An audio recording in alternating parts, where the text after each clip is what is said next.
Welcome to Rants TV, Travel and Events. Hi guys, nandito po tayo ngayon sa Commonwealth Avenue in Quezon City. Please samahan niyo po akong mag-update dito sa Doña Carmen Station ng MRT-7. At ayan na po sa tapat natin. Ito po yung update natin today, May 3, 2025. Ang MRT-7 po ay 22 kilometers po ito at magkakaroon ng 14 stations. Magsisimula po ito sa San Jose del Monte, Bulacan hanggang North EDSA or North Triangle in Quezon City. At ito po yung 14 stations. San Jose del Monte, Bulacan, Tala, Sacred Heart, Quirino Highway, Mindanao Avenue, Regalado, Doña Carmen kung nasaan po tayo ngayon, Manggahan, Batasan, Don Antonio, Tandang Sora, University Avenue, Quezon Memorial Circle, and the last station is North EDSA in Quezon City. 7 months ago, nandito po tayo nag-update at ito na po siya ngayon. Meron na po siyang mga roofings.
Dito na po tayo sa ilalim ng Doña Carmen Station.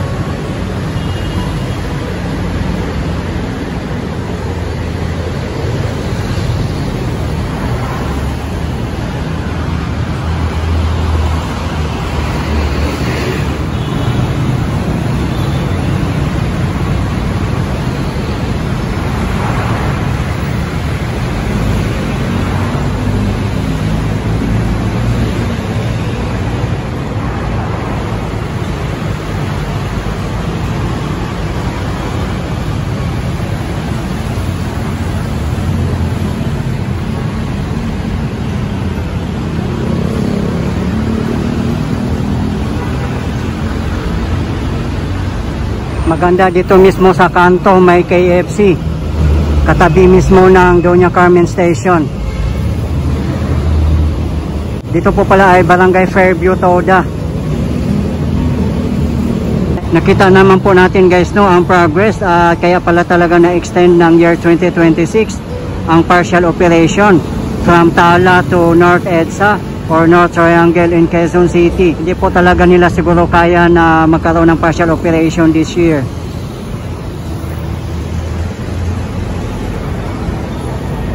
Sa mga hindi po nakakaalam, ang gumagawa po ng mga stations at railways ng MRT-7 ay San Miguel Corporation or SMC. At sila din po ang operator.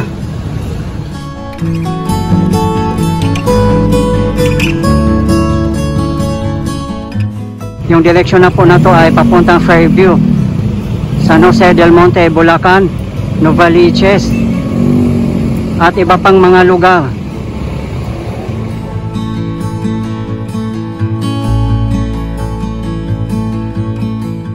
Sa mga gusto pong mapanood ang aking update sa Common Station in North Triangle in Quezon City, nasa aking previous video lang po.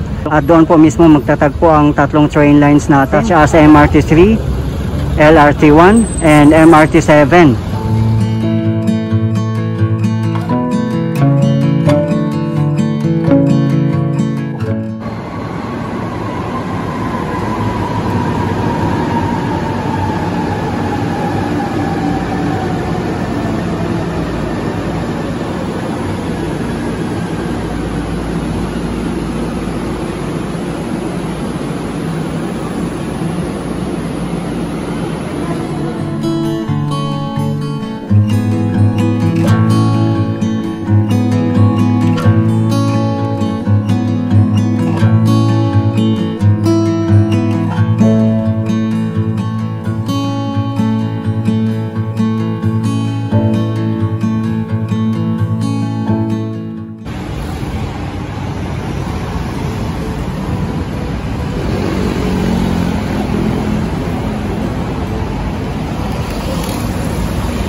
Hyundai Rotempo ang gagamitin na train set dito sa MRT7. Similar po sa LRT2. Napakaganda po kasi napaka-spacious po niya. Ang kaibahan lang po dito sa MRT7 ay 3 cars configuration, whereas sa LRT2 ay 4 cars configuration.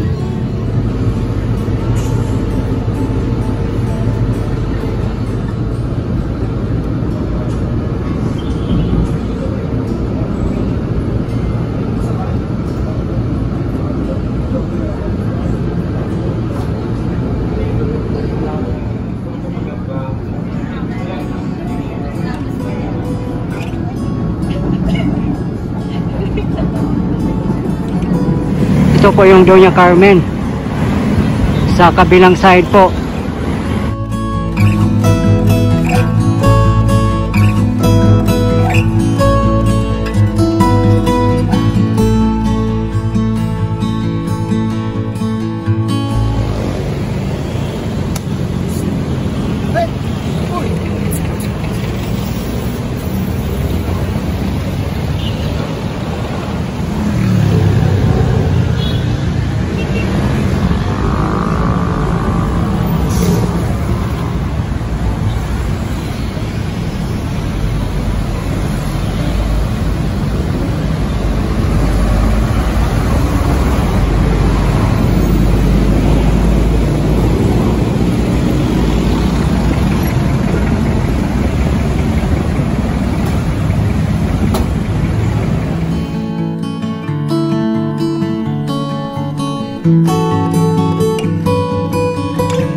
Guys, ito po yung latest update natin ngayon dito sa Doña Carmen Station ng MRT-7.